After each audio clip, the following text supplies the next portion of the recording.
teacher did a lot of the experiments and showed us a lot of stuff instead of us doing it. We were just told how you do it and what it's like to do it, but we didn't actually experience it. The teacher would just stand there and tell you stuff, and then you'd have to write it down. We just were really bored and it just wasn't fun at all. It goes in one ear and out the other because you haven't actually done it.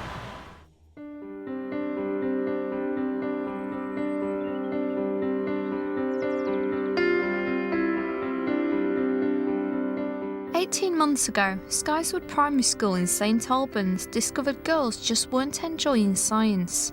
Head teacher Bob Bridle explains.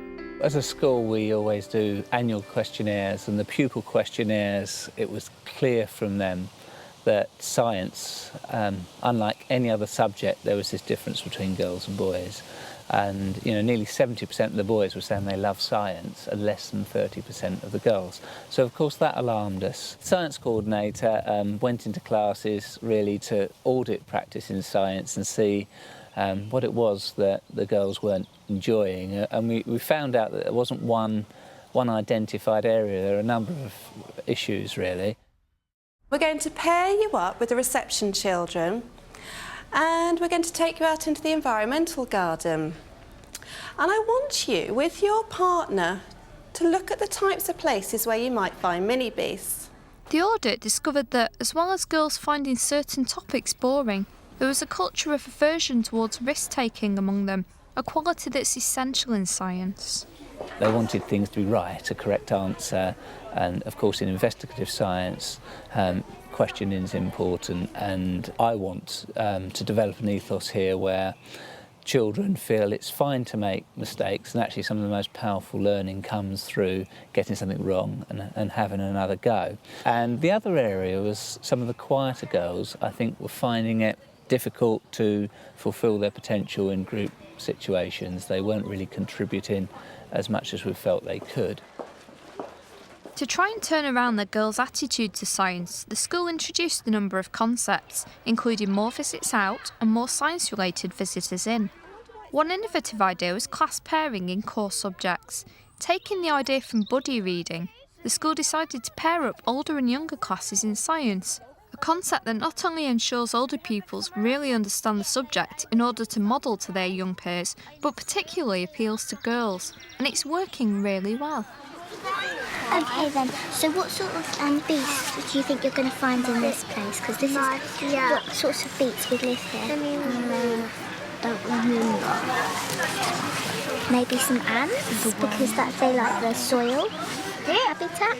I just saw a frog. Another area within the school was looking at self-evaluation and going back to this idea that some children find it quite difficult to accept that you can make mistakes.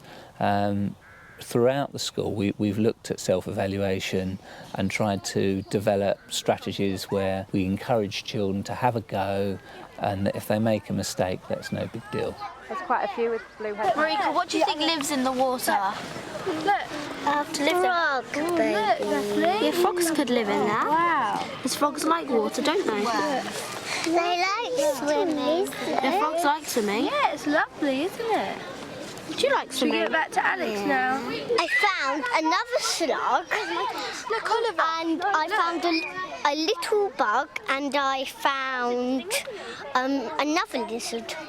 Look, Oliver, look. What's that? A woodlouse. You know their skeleton? It's on the outside, which makes a big shell so they don't get hurt. So we have our skeleton on the inside, and they have theirs on the outside, so they don't get hurt. That's clever. It's quite clever, isn't it? And they can roll up into a ball if they get into trouble. Do you know how many legs an ant has? No. 3 on each side, so it's got 6 legs together.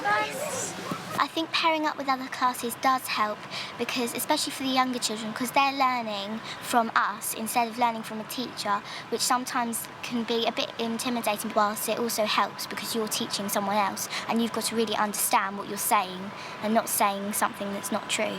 It's very slimy. Yeah. Look. It's leaving a trail on you. Yeah. The trail. called slime. Isn't it beautiful, Jessie? It was very small and agile, wasn't it? Slow.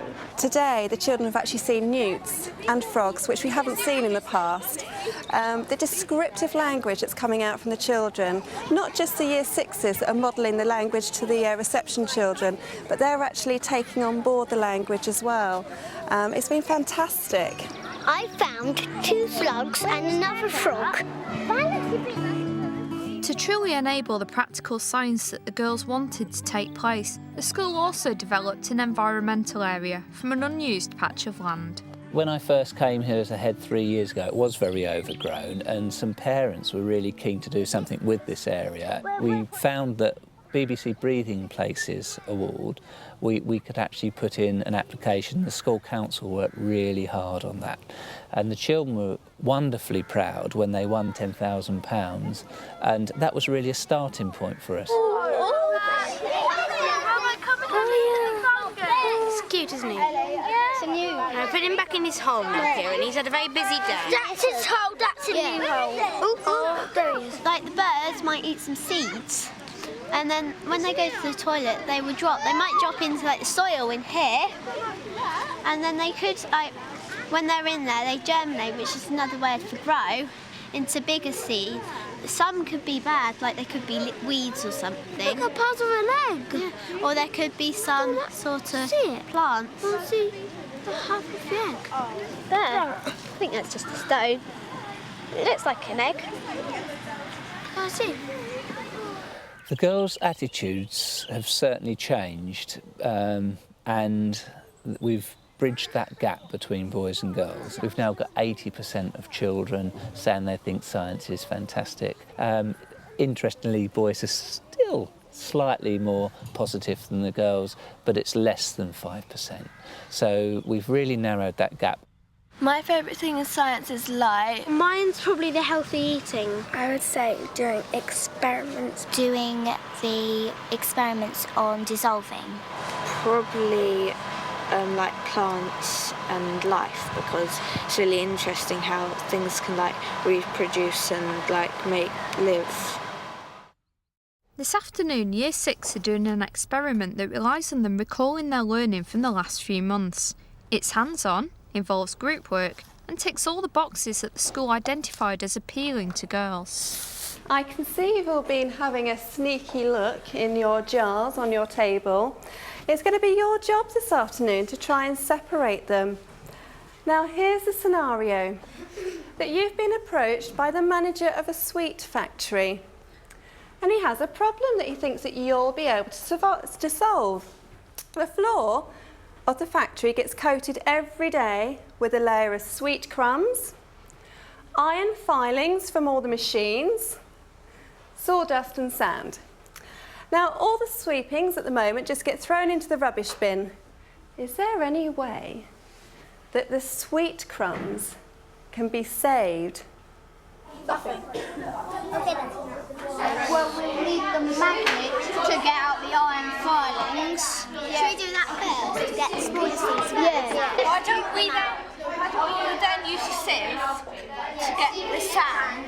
I suppose you could boil the sweets so they melt and then evaporate them. So then if we use the funnel, that'll get rid of the sawdust. Yeah.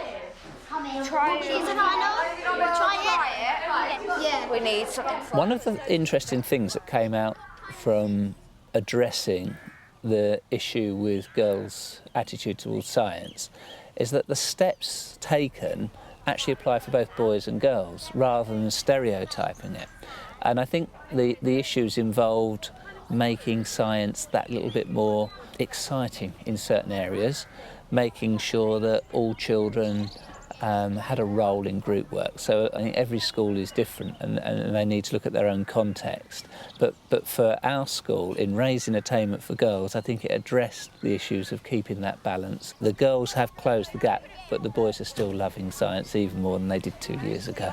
Stuck to the sweets. Oh, we didn't think about that, did we? Could use water again. No, it's not working out quite as we planned. No. Well, that's annoying. Oh, it's just finding out how different things work and that not everything can be right. So we just have to try. If something doesn't go right, we just have to try something else. Why don't we Put it through a sieve and put everything in water, then put the magnet at the bottom? Do you think that might work? Let's see if I do this better. The magnets on the sweets won't. Unless I shake them. Yeah, I think we're going to have to put the magnets. What's going through? See what's in there. See what's in there. Yeah. In terms of science in the school now, I think you'd be hard pushed to find a primary school that doesn't take a really investigative approach in primary schools. I think we've got lots to be proud of in this country about primary science, but we feel that the steps we've made are taking science to another level, making science really inspiring. For example, in the topics where the children weren't that motivated, we had a fresh look at how we were delivering those topics. No, probably still stick to that probably. And then I think the important thing is firstly for schools to identify exactly where there are issues, and as we did with our science coordinator, go in and work with teachers and talk to girls, interview girls, find out what it is they like, find out what it is they're not so keen on. So once you've identified the issues, then working on a plan really to address those areas. And we worked very closely as a school, but we also involved the local secondary schools, and we had science specialists come in and work alongside us, and keep a dialogue going with the children. Well done, Year 6. Really impressed with your thinking this afternoon.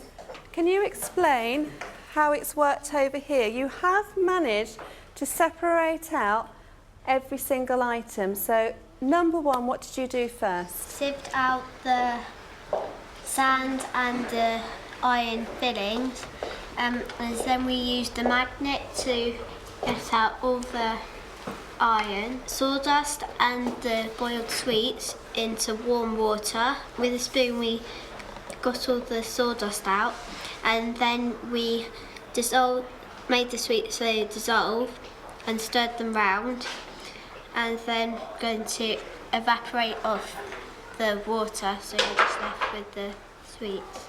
Okay, fantastic, well done. And who better to sum up their attitude to science now than Skyswood's girls? I have noticed a change in the attitude because I think girls realise that it's not just about digging around in soil and listening to teachers talk, it's about doing stuff and proving things to each other. They're fun, and I like the practical kind of things that we do. The girls do like being a bit more adventurous in science. I really like the environmental garden because we can come out and look at how things grow, and like we can see like bees pollinating it in the summer. We could actually help the younger ones. It's nice to know what they'd be up to and what we could do to help them improve their science. I think girls are braver in science because before you just they think you can't make a mistake because, well, then you're failed. But you don't fail in science because you learn from your mistakes, and it's better than learning from the mistakes than just getting everything right all the time and not learning what could have happened and how you could resolve it.